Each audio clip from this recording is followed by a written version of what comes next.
So it's been a while, guys, and welcome to my new and improved uni setup. As you can see, this is a small uni desk, not my fancy set that I used to have in the past, which is real unfortunate. Ignore that cable mess in the back. I can't really do anything about it. It's not like I can drill holes in my uni desk, but today we're going to be unboxing this, the VIPER Mini Signature Edition, which I'm proud to say I got number 224 of 1337 of this absolutely overpriced fancy piece of engineering. But you know, it is a cool mouse. I like the VIPER Mini shape quite a lot, and I did really like it. So I actually took this all the way from Singapore to my dorm here in London to finally unbox it. So I've actually been waiting to unbox this for weeks now, but you know, I've just been busy moving. So the box itself just reminds me of a watch box. It's a lovely little leather box. I'm gonna open it up, and so that's the Razer emblem. So I actually went to the shop that Razer has on Regent Street, which is real fancy and real posh, and they've kind of have a box open right there and just displayed. It's not like a special numbered one, but it is a signature edition. And I was telling my dad about how I had one and showing off to him, and then the workers was like, wow, I'm surprised that anyone actually has one. And I was like, yeah, I got it. And he was wondering how, and I said it was because I was from Singapore, and that's probably why I could get stock. Okay, so slowly we're gonna unveil that. Look at that. Wow, that so we're gonna open this up right now. Whew. That looks, just a simple unboxing today, but wow, it is really nice to hold. I'm gonna be honest, it feels that feels really nice. Gonna do the peel. Got to do the peel.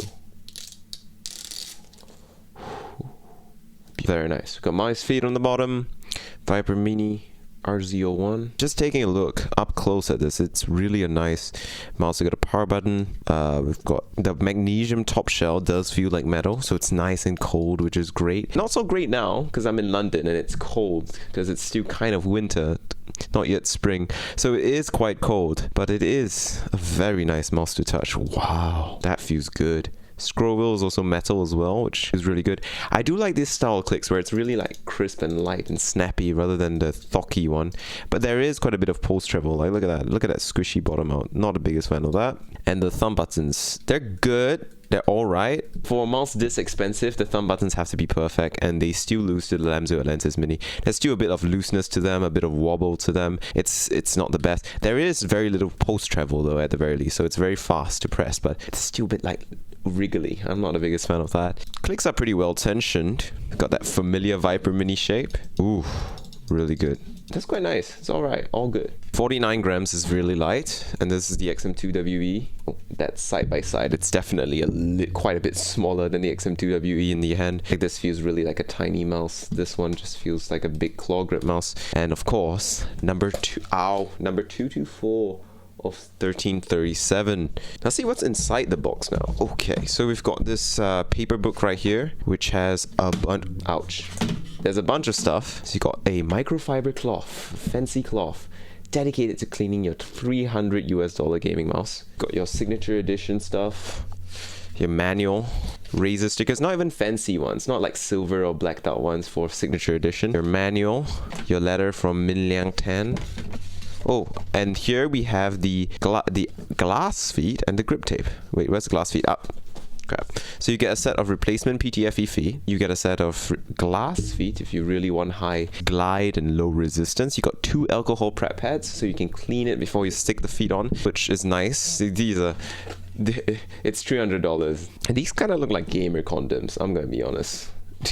And then of course you get grip tape, which is in my opinion stupid to use if you get a signature edition, because the whole point of a signature edition is the beautiful magnesium shell that you want to feel in your hand. Grip tape just covers that up, so I'm not going to use that for sure. And one thing I note is that with plastic, it's very easy for it to be too slippery for me, but with metal, you know, it's pretty grippy because it's kind of a very smooth glossy surface, so I can hold it quite easily, no problems whatsoever.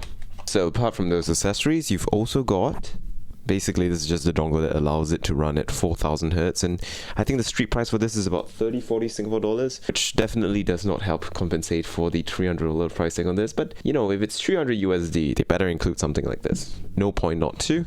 And you get a fancy braided Razer cable, because of course, why not So I'm glad to report my mouse doesn't have any QC issues. It's built well, it feels good. Is it worth it? Absolutely not, but I do find it pretty cool that I have number 224 of 1337, and I'm glad you could join me in checking this out in this unboxing of the VIPER Mini Signature Edition and my first impressions of a retail unit. With that, thank you guys so much for watching. Make sure you like and subscribe. I'll see you in a bit with a proper in-depth review. But first, there will be an XM2WE review tomorrow.